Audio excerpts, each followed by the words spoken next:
అందరికీ నమస్కారం. ఈ మధ్య కాలంలో అనేకమైనటువంటి బాధాకరమైనటువంటి వార్తలు చూసిన నేపథ్యంలో మీ అందరితో నేను మాట్లాడాలనుకున్నాను. ప్రభుత్వం ముందు కొన్ని డిమాండ్స్ పెట్టాలనుకున్నాను.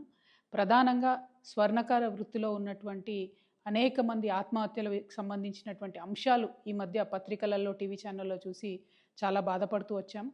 వాస్తవానికి విశ్వకర్మలందరూ వారి చేతి వృత్తులన్నీ కూడా తెలంగాణకే కాదు యావత్ భారతదేశానికి ఊపిరిపోసినటువంటి వృత్తి పనులు ఇవన్నీ కూడా.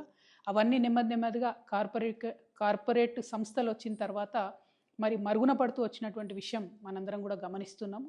కానీ మన భారతదేశంలో బంగారానికి ఉండేటటువంటి ప్రాధాన్యత, నగలకు ఉండేటటువంటి పవిత్రత, వీటితోని స్వర్ణకార వృత్తిలోకి కేవలం స్వర్ణకారులే కాకుండా గౌడ్స్ కావచ్చు, వైశ్యాస్ కావచ్చు, అనేకమైన ఇతరులు కూడా వచ్చి చాలా చోట్ల బంగారు షాపులు పెట్టుకోవడము, నగలకు సంబంధించిన వ్యాపారాలు చేయడాన్ని మనం చూస్తూ వస్తున్నాము.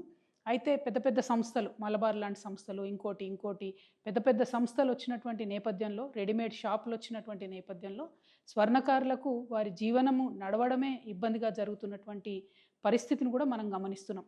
అయినా ఒక మహిళగా ఒక మెట్టెలు చేయించాలన్నా, ఒక మంగళసూత్రం చేయించాలన్నా మనం ఇప్పటికి కూడా స్వర్ణకారుల దగ్గరికే పోతాం తప్పితే బంగారం షాపుకి పోయి కొనుక్కోవాలని అనుకోము.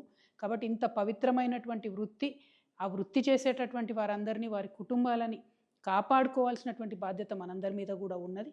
ముందుగా స్వర్ణకారుల మిత్రులందరినీ కూడా నేను కోరుతా ఉన్నాను, ఏ సమస్య కూడా జయించలేనిది కాదు. మనందరం కలిసికట్టుగా ఉండి జయిద్దాం. దానికి సంబంధించి మీరు మనసు బాధ పట్టుకోకండి, ఆత్మహత్యలకు మాత్రం మీరు వెళ్ళొద్దండి. సైనైడే ఇవాళ పెరగన్నమయ్యేటటువంటి పరిస్థితి మరి స్వర్ణకారుల విషయంలో జరుగుతున్నది. చాలా బాధాకరంగా ఉన్నది.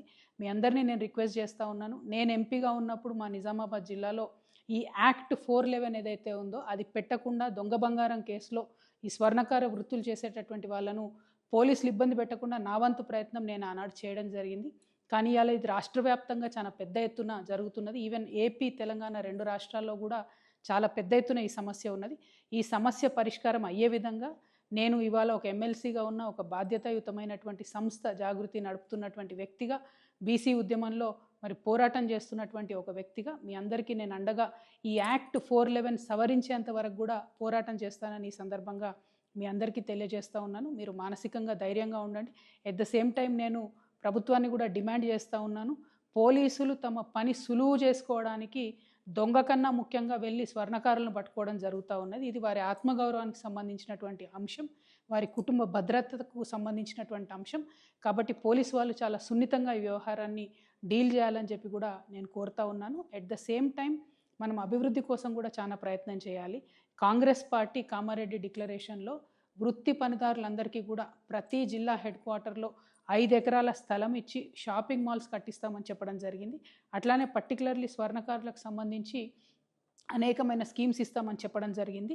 ఆ స్కీమ్స్ అమల్లోకి తీసుకొచ్చినట్టయితే మన స్వర్ణకారుల బిడ్డలు కూడా కార్పొరేట్ సంస్థలకు తీసిపోని విధంగా ధీటుగా మంచి బ్రాండ్స్ను కూడా నిర్మించేటటువంటి సత్తా ఉన్నవాళ్ళు, సెంటిమెంటలీ మాకు మహిళలందరికీ స్వర్ణకారులే కావాలి కాబట్టి స్వర్ణకారులు చేసే వృత్తిలో ప్రభుత్వం తోడ్పాటు అందించాలని చెప్పి ఈ సందర్భంగా నేను డిమాండ్ చేస్తూ ఉన్నాను. ఎట్ ద సేమ్ టైం ఈ యాక్ట్ 411ని ప్రభుత్వం యొక్క తోడ్పాటుని రెండింటిని సాధించే వరకు కూడా నేను మీతో పోరాటం చేస్తానని మీ సోదరిగా మీ అందరికి కూడా మనవి చేస్తున్నాను. స్వర్ణకార మిత్రులందరికీ కూడా నేను ప్రత్యేకంగా మళ్ళీ మీ సోదరిగా మీకు దండం పెట్టి నేను చెప్తా ఉన్నాను, ఎట్టి పరిస్థితుల్లో ఆత్మహత్య అనేటటువంటిది పరిష్కారం కాదు. మీకేదన్నా చిన్న ఇబ్బంది జరిగినా కూడా ఖచ్చితంగా సోషల్ మీడియానో, నా ఫోన్ నంబరో ఏదో ఒక విధంగా మమ్మల్ని రీచ్ అవ్వండి. పోలీసుల విషయమైనా ఇంకోటైనా తప్పకుండా మీకు అండగా మేము నిలబడతామని చెప్పి తెలియజేస్తూ ఉన్నాను. చాలామంది నకిలీ పోలీసుల వేషంలో కూడా ఈ మధ్య మిమ్మల్ని మోసం చేసి భయపెట్టే ప్రయత్నం చేస్తూ ఉన్నారు.